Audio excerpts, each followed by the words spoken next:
Globally, the world is grappling with changing economic landscape led by the fourth industrial revolution. Global growth is projected to rise from estimated 2.9% in 2019 to 3.3% in 2020 and 3.4% in 2021. According to International Monetary Fund, South Africa's GDP growth prospects for 2020 will be under 1%. Contributing factors to this outlook are said to be structural constraints and recent power outages. The latest data released by the Statistics of South Africa show that mining production decreased by 3.1% year-on-year in November 2019. The largest contributor to the decline in production were platinum group metals, coal, iron ore, and on positive side, however, the non-metallic minerals made significant positive contribution to the production. And this reality forced us to take serious decisions. That's why we have agreed that because we have problems of energy, we must allow our mining companies to generate energy for self-use. You will not need a license for that, you'll just be registered and run ahead.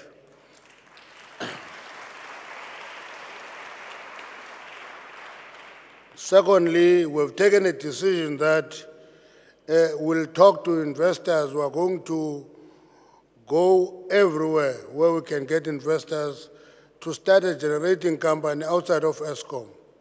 And that is a security measure so that as Eskom is grappling with all the crises and problems, we must have a fail-safe option of generating energy, particularly with the pressure to close a number of coal-generated power stations. We must start generating energy and ensure that we go back to the comfortable days where we had surplus of energy, because once we have that surplus of energy and competition in electricity generation, the price of electricity will be pushed down. And our view is that, yes, the load shedding is a major problem, but one of the major problems is the price of electricity. We've repeated this over and over because if electricity is expensive, the economy is deindustrializing. Since the beginning of 2010, some commodity prices showed marked improvement, thus helping several mining companies to improve their balance sheet and register healthy profits. Average prices for most commodities are expected to remain relatively flat and have marginal growth in 2020 and beyond. This will provide a better basis for most mining projects in coming years. Demand of the fourth industrial revolution presents new growth opportunities of the mining industry. The industry must position itself to take advantage of this reality. We are not believing that the fourth industrial revolution is a destroyer of jobs. We think that it needs reskilling of the workforce to take opportunities of the new type of job. Now, South African mining has great benefits for investors and South Africa across the value chain. In 2010, in response to the President's 1 trillion investment drive, the department granted 28 mining rights in coal, iron ore, manganese. Estimates are that potential of 4,800 jobs will be created from these, and there will be billion-rand capital expenditure, and we must work together to convert these rights into active projects that can deliver the much-needed revenue and jobs. Now, one of the drives for 2019 was to improve safety in mining. We've reduced fatalities in mining from 81 in 2018 to 51 in 2019. Now, that is a 37% improvement in safety. Now, why is that significant? We looked into the journey we traveled from Coalbrook in 1960 to where we are. Coalbrook was the biggest disaster 60 years ago, where 435 workers died in one incident. Today, we've set a new record of 51 fatalities in a year, and our aim is to have a zero-harm mining industry. Now let's go to job losses. We've noted with concern the announcement of planned retrenchments. 2018-29 annual report of the CCMA highlights that in terms of application for retrenchment, what we call Section 89 retrenchment in mining sector was the second largest following construction. Stakeholders and social partners and the department must dialogue to find ways against job losses because high unemployment is a threat to the economy. Transforming the economy and creating jobs is one of the 7 apex priorities of the 6th democratic administration declared by President Cyril Ramaphosa. Policy and regulatory certainty are key to attracting investment. To this end, we remain committed and continue to work with the investor community on improving our regulatory framework to provide much certainty. I can give you feedback that we've found that the more we engage with the sector dialogue all the time, the better is the regulatory framework that we give to the industry. We talk more, and out of that engagement, we create certainty. We have advanced with the separation of upstream legislative provision of oil and gas from traditional mineral in December 2019. We gazetted the draft Upstream Petroleum Development Bill for public comment. Since then, we've been receiving positive comments on the bill, and this is a signal to us that we are on the right path.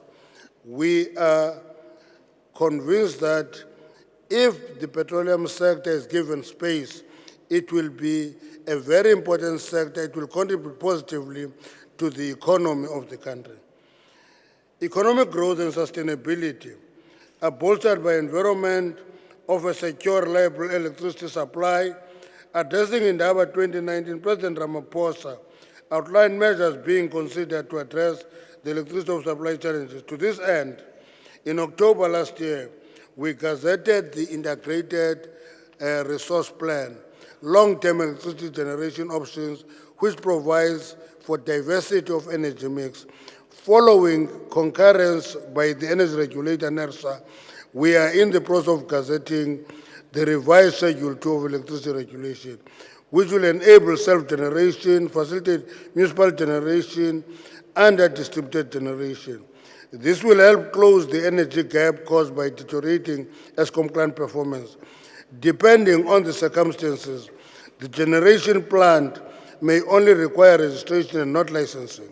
Furthermore, in December 2019, we issued a request for information inviting responses from the market on innovative potential solutions to deliver power generation to the grid as expeditiously as possible.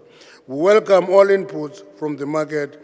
These will give the department a sense of possible immediate generation options available in the next 3 to 12 and to 18 months to fill short-term, medium-term gap. Let me add that one of the issues, challenges that are putting pressure on ESCOM is the question of using diesel as peak source of energy. And our view is that if all those power stations that provide diesel to ESCOM can be converted into gas turbines, we will save a lot of money and ESCOM will be better. That is our view. As we focus on electricity security, we are also attending to just transition towards low carbon emissions. The Council for Geoscience, therefore, is looking at frontier coal fields and establishment of additional generation capacity in support of carbon capture, utilization, and outage and storage. In an effort to increase energy efficiency, CGS will further investigate the potential of carbon utilization in contributing to enhancing geothermal energy generation and improve extraction of coal bed methane. In other words, we are convinced that though coal is regarded as the biggest polluter, we must find ways of using it optimally, and we must use it in a way that reduces carbon emissions. Together with Anglo Platinum, the department, through our agency, Mintech, are working on using hydrofuel cells as an energy source for mining trucks. The intention is to replace diesel usage with hydrofuel cell technology. This is a major and innovative project that will have a significant impact on low carbon emissions and cost effectiveness. It is also an example of good partnership between government and business. Anglo-American gave me permission to talk about this because the first track will be operational before the end of 2020. In addition to this initiative, we are seeking solutions to network infrastructure challenges facing the mining sector, namely the rail port infrastructure, by engaging the Department of Public Enterprise. Mining communities are very important to mining. The mining companies must take seriously the communities on whose land they are mining. It is important to see those communities as partners rather than enemies, because if they are, they also protect your mining operations. They feel it belongs to them, it's their mining, and therefore protect it. But if they are treated as foreign agents in the mining communities, then you get a lot of problems with disruptions of mining. The 10 value-creating principles for a more modern, successful, and productive mining industry referred to by President Ramaphosa in 2019 challenge mining right holders on what they should do as part of their license conditions and as part of their social license to operate. In our assessment, the implementation of social and labor plans last year, we found that 108 social labor plans have been implemented to the value of just 600 million. We commend those who are playing their part towards creation of growing, inclusive, and competitive and transformed mining industry. We urge all investors to prioritize this matter. We want to see exploration taking place. Our intention is to grow national target for below 5% to respectable levels within the next few years. Government has therefore invested in integrated and multidisciplinary geoscience mapping program. Early results are uncovering previously undefined geological features that may host significant mineral wealth. I am informed that the CGS has developed the data policy in order that key data and knowledge generated throughout this program will be made available to the public through the CGS data portal. We can create significant value, grow the economy, create employment opportunities through local processing and beneficiation. As part of our efforts in this regard, we are the processing of developing a mining and beneficiation master plan for the sector as part of implementation of mining leadership compact to grow the contribution of mineral energy complex to the economy. But we must emphasize the fact that beneficiation will be as low and as fast as the price of electricity allow them to be.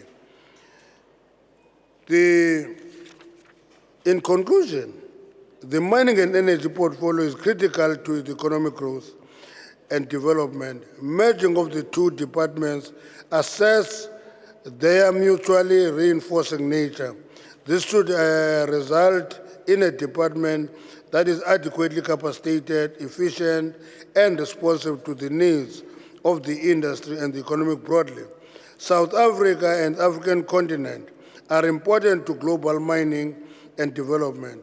They should be the destination of choice for investment communities. We are inviting investors to come to the continent, invest, and we encourage continent to work together and increase intra-continental trade. Because if we don't do that, we'll continue with the pit to port approach to the economy.